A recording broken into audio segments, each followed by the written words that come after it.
Okay, so you join me here today for the stage one of the flat is fast on the Tempest Fugit route.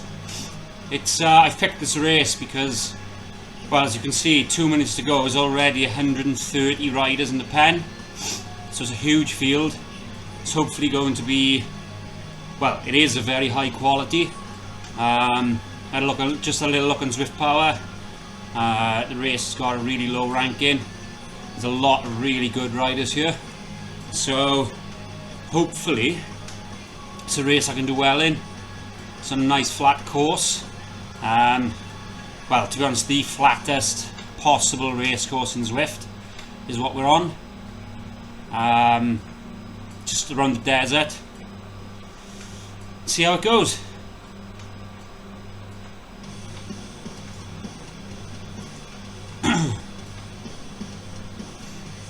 Just slugged the gel about 2 minutes ago. Just so I've done a little warm up with Coco. And 45 minutes warm up with the Coco pace group.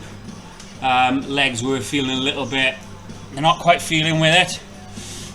Initially, they did feel quite sore.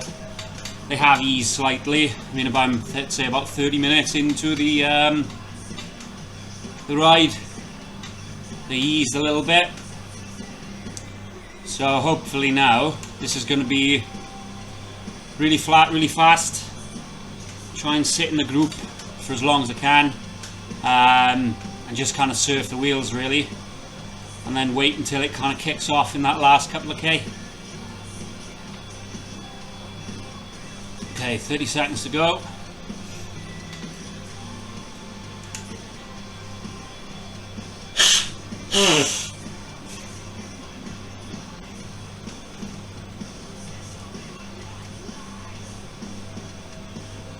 I think Molinari there, I can see on the screen, is probably one of the best ranked riders around. If it's the same person I've raced against before, he is literally one of the best in the world in the group. So there's some really good riders here. Just kick that power on before the start. This could go silly, but it's going to be so fast. It's going to be really hard for anyone to make a real breakaway from this group. So what, we've got 176. Massive field for a race.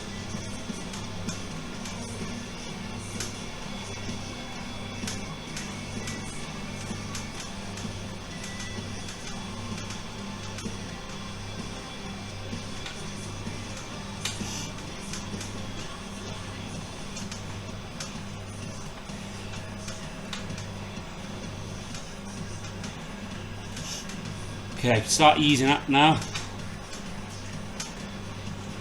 and just burying myself right in the guts of that pack.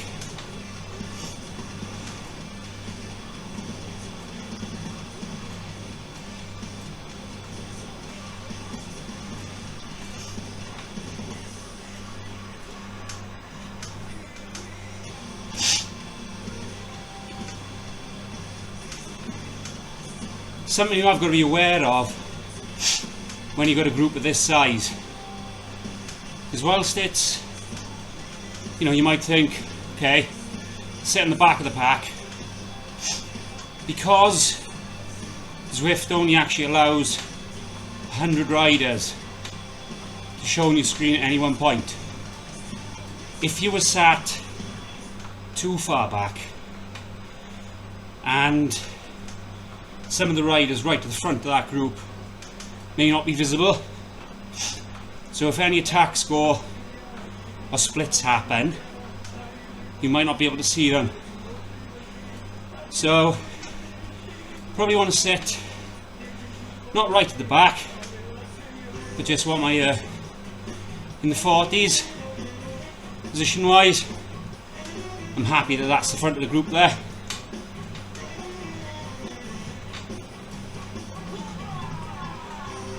There's another Wahoo call guy.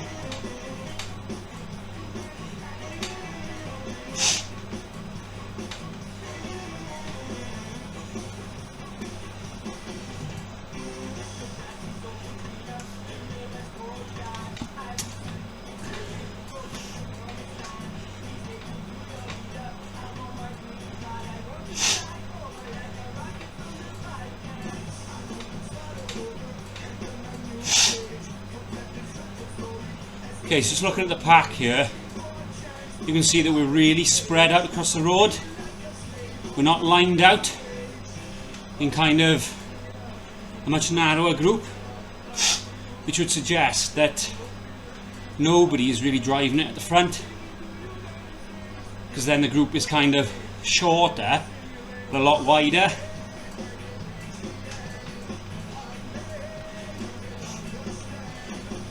Now, so there's obviously no power-ups in this race. I assume there might be. There are in all the other Swift monthly races. Maybe it's just because of the actual route that we're on. It's only got that one banner that you go through at the end of the lead-in. Maybe for that reason it turned them off.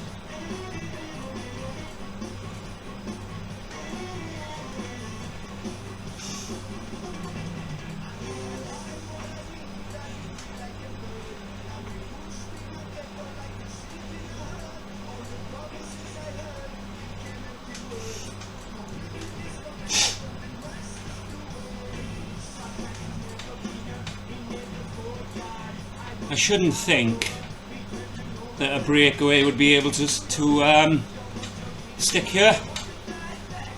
I don't doubt the rider's going to try it. In fact, just see it coming to a bit of a point at the front of the peloton there,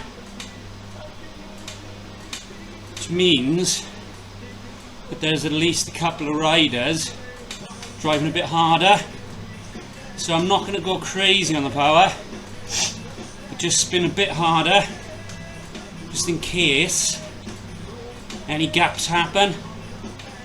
I mean, I don't want to be needing to push really hard to go across a gap. So just push a bit harder, just to make sure that if this group splits, I'm sitting the correct side.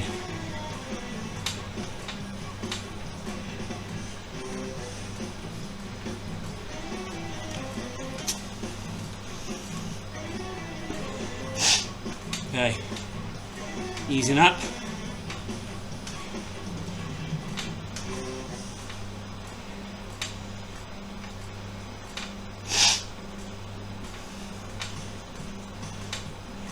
Like I was saying, I think it'd be extremely difficult for anyone to make breakaway work here, even though since we've had the new pack dynamics, breakaways are becoming more of a feature. In fact, I came second in a race on Christmas Eve with a breakaway myself. Myself and one other rider went off the front of the group. They then did manage to drop me. Extremely strong rider, but even in sort of second place on my own, we did stay away from the group. I'm not doing crazy power, just kind of matching what the pack is doing these days can result in a breakaway. However, today, huge field, super flat course, so difficult to make happen. However, what I do suspect will happen is riders will push harder at points, and it won't create a breakaway as such, but riders will drop off the back. So the front group may sort of reduce in size every so often. Wickland, there's a rider to keep an eye on.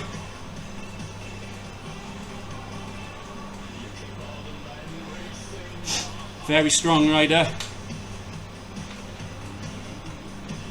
He's got a really low Swift power ranking.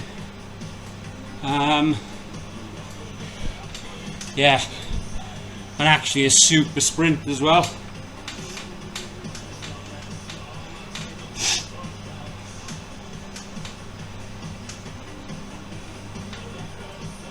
He's got better watts per kilo than me, 15 seconds. But his raw power, because he's lighter, is slightly worse. So it's one of those that, you know, it could go either way if we were to come down to it together. You know, he's got like a kilo and a half over me in watts per kilo for 15 seconds. But my raw power, because I'm a heavier rider, is slightly better. But he's definitely one of the danger riders here today. Okay, I did just see orange numbers in the rider field on the right. Not panicking, just being aware.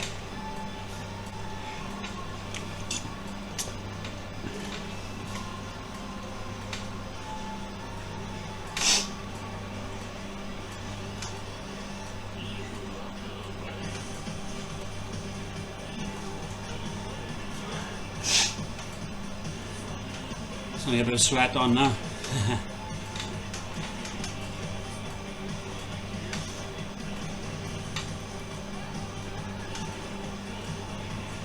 It's been an extremely wet spell of weather here for the UK as a whole. South Wales has been so wet over the last few weeks.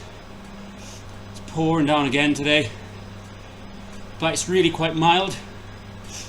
So even though it's now January, I've got a door open in my gym room to the outside.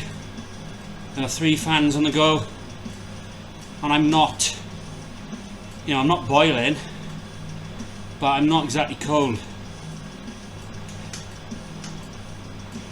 I think the temperature's at sort of averaging around, I don't know, between 10 and 14 degrees at the moment. So yeah, alright, it's wet, but it's still really quite mild.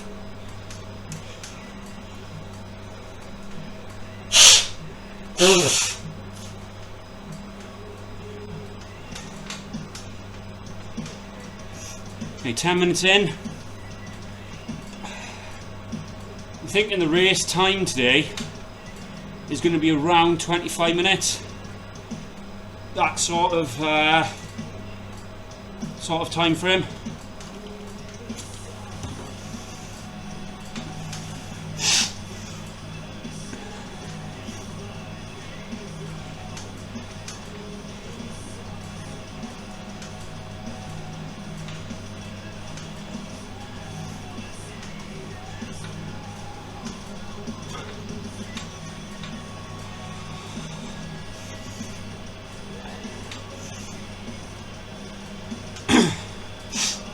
There's a guy gone off the front there, it seems.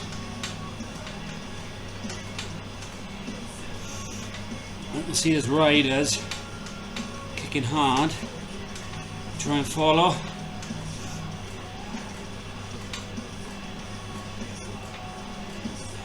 But I just sit in the draft here. Not interested in pulling that. Yeah, he's dropping his power off now. Not concerned. Just as the pack starts swarming you though, give it a little kick just to catch that draft there.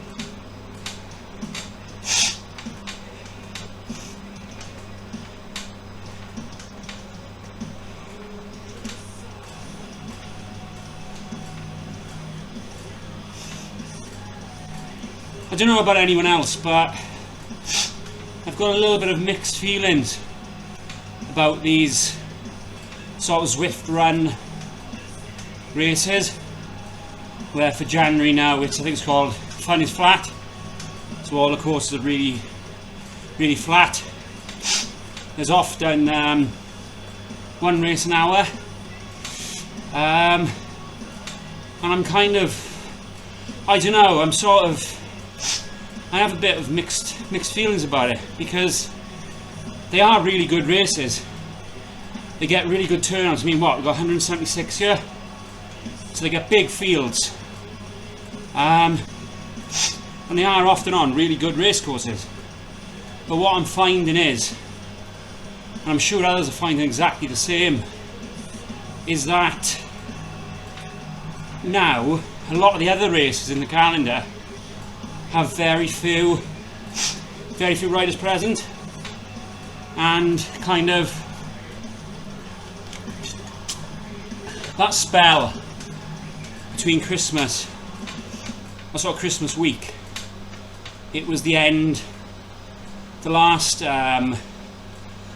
sort of race course of the December ones. It was on the RVG route in France. And what I was finding was, sometimes I'd be thinking, right, let's have a look on the calendar, I fancy a Zwift race.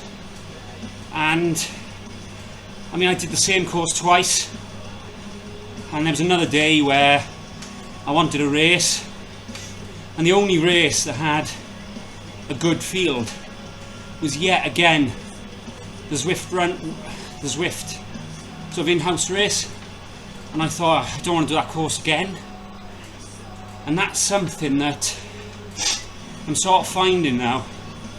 So they're sort of double-edged sword, really, because sometimes they're good, but also they've got such a pull in rider numbers. A lot of the club run races, the attendances are really dropping off, and because they run on the same race route for a week before rotating, what I'm finding is that, like, you know, it can get a bit samey. You know, as often I'm doing the same race twice in a week, you know, which is not really ideal.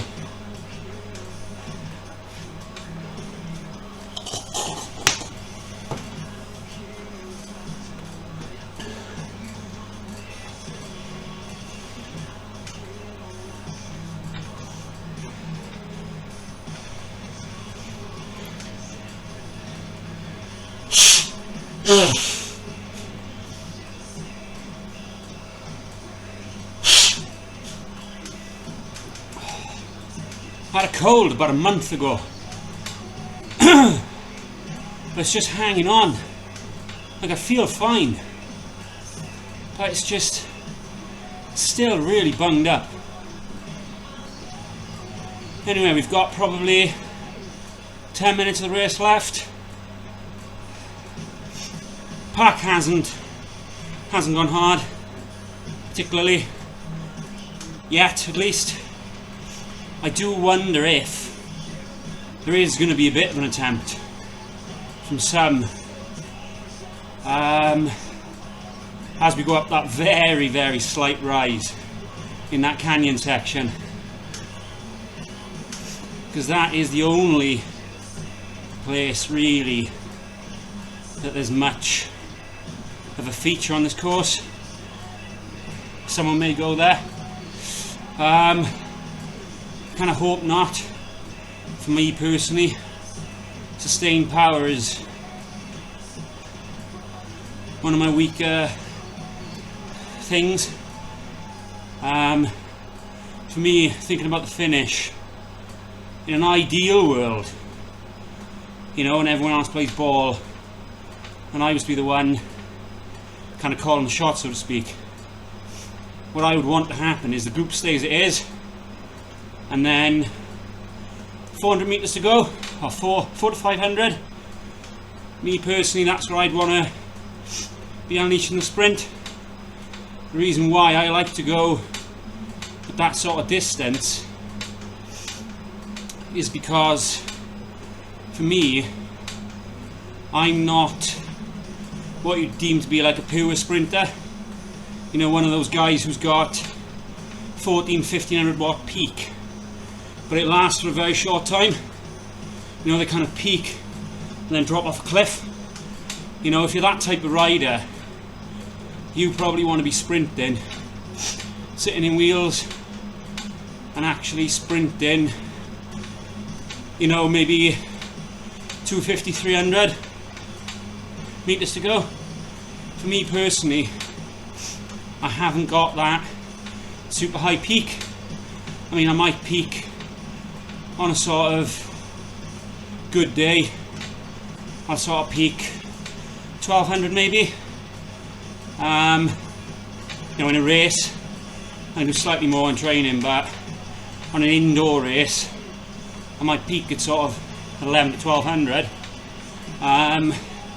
But it doesn't fall off a cliff, so I quite like that, maybe that 15 to 20 second sprint where you just kind of go long and try and drive it to the line.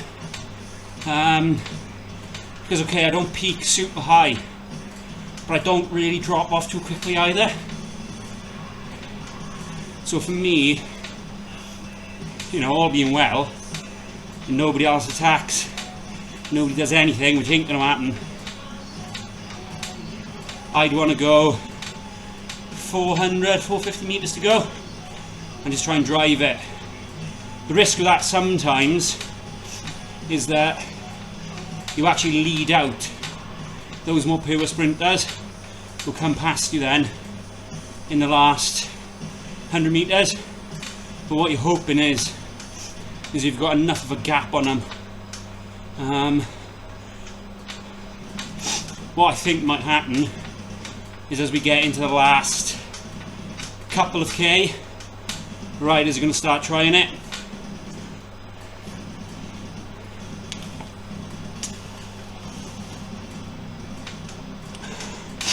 So,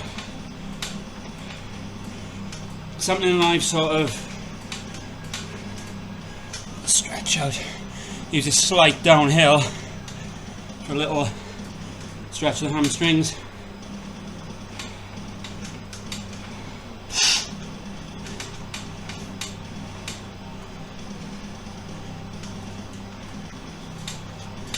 So I would say, probably if anyone goes in the last kilometre, you just need to go with it.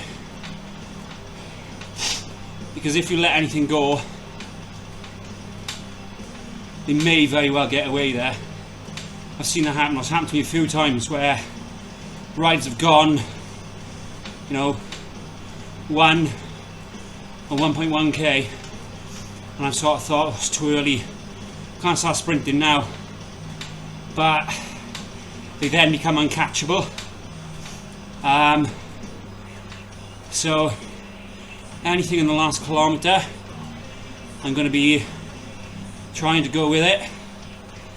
Anything maybe further than that, the tactic I've always found best is to actually not follow the attacker, but follow the guy who follows the attacker.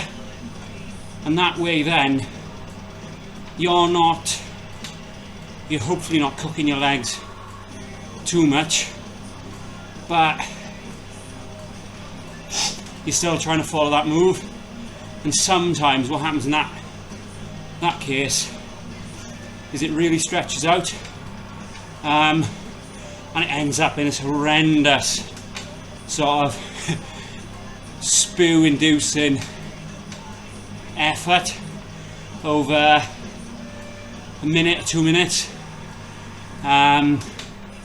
Sometimes it eases up, and one of the worst mistakes I've made is sometimes when you do follow that guy at 1.6 to go and they ease up at say 800 or 900 meters, it's actually easing up with it, and then the pack from behind coming over the top of you. You're probably better in that situation just committing through it and doing what you can. There's more times where I've eased up in that situation and try to go again, and you just cooked, you haven't got it. Whereas maybe you could have driven over the top. Anyway, 2.8 to go, so it's time to start really being on alert here of what may go.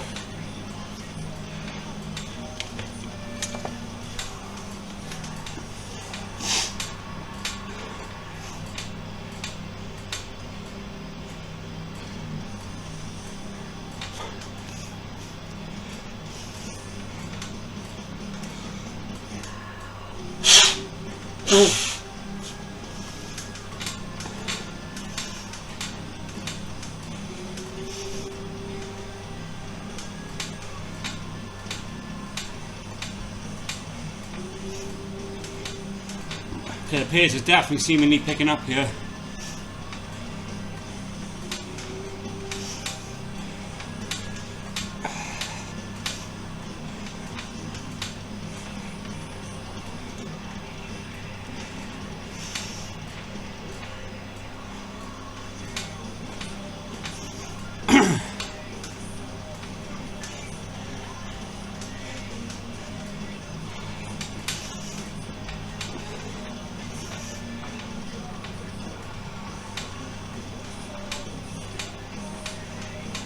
Okay, our last little mouthful of drink.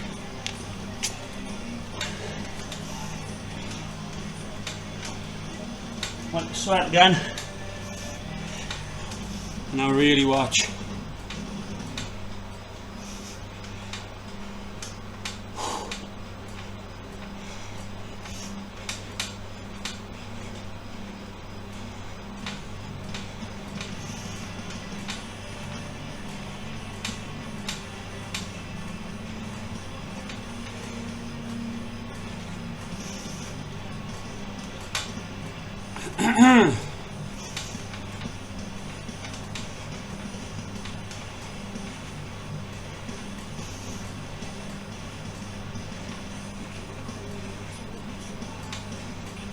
Okay, just sit in, not on the front,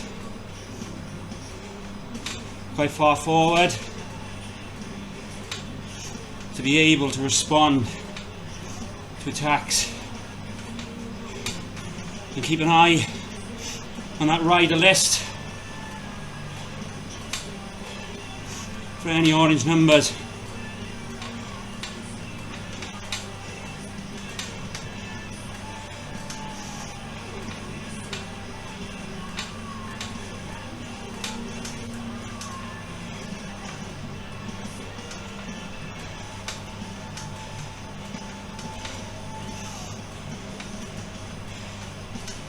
Okay.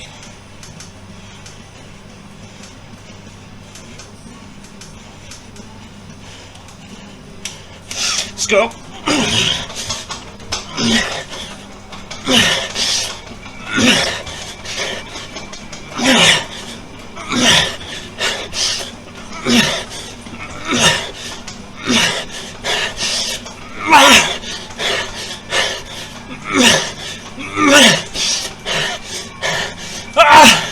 Yes!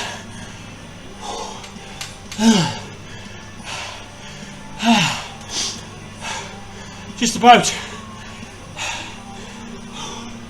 Oh, yes. Happy with that.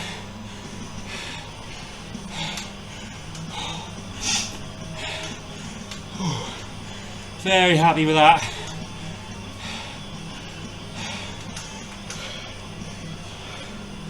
That basically for me, that was big. Hang on.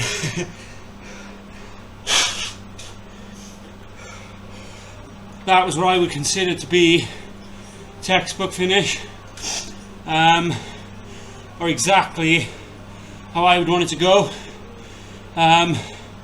Nobody attacked too early, and I was quite able to kind of sit in the field there. It would have made it a lot more difficult had any riders gone, you know, with 1.5k.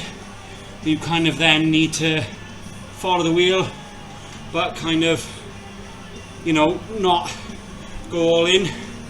For me, like I said, I always like to, if I can, sprint at 450, so don't really fall off a cliff. I mean, right at the end there, when I held well over 1,000 watts for that final sort of 400 meters, and it was only in that last maybe 100 meters where I really did start falling off a cliff there. I decided not to go for the gear change. I am on a kicker bike, so it's nice and kind of crisp. I decided not to go for that gear change and just keep spinning. My cadence did feel a bit high, but yeah, I just thought I need to commit to it there. I came through the draft of that rider in yellow, and there was another rider who did, you know, who was kind of close to coming through my draft, but maybe just by going early enough, I managed to kind of get enough of a jump on him. It'd be interesting to look back at the Zwift Power results to see whether, I wouldn't be surprised if there's riders who finish behind who have done a better sprint, higher watts per kilo, maybe even higher raw power, but because maybe they sprinted 2 seconds later, they kind of, I had, you know, got a bit of a distance there to kind of, you know, so I needed to be caught up basically. Yeah, I noticed a couple of riders go in at the 500 meter mark, so for me then, time to go. But yeah, very happy with that. Huge field, really good race quality. So to have taken the win, that's got to be definitely going to be one of my best, you know, top 5 ever results in the Zwift Power ranking. So yeah, really proud of that. It's been nice to kind of record it as I go. It's not something that I sort of always do. You know, I usually, when I record those DRL races, kind of record them, review them after. So actually kind of talking through a live race is something I've quite enjoyed. And I hope that anyone, or the few people who may have a look at this, kind of enjoy it too. Cheers guys, and as they say in the world of Zwift, ride on.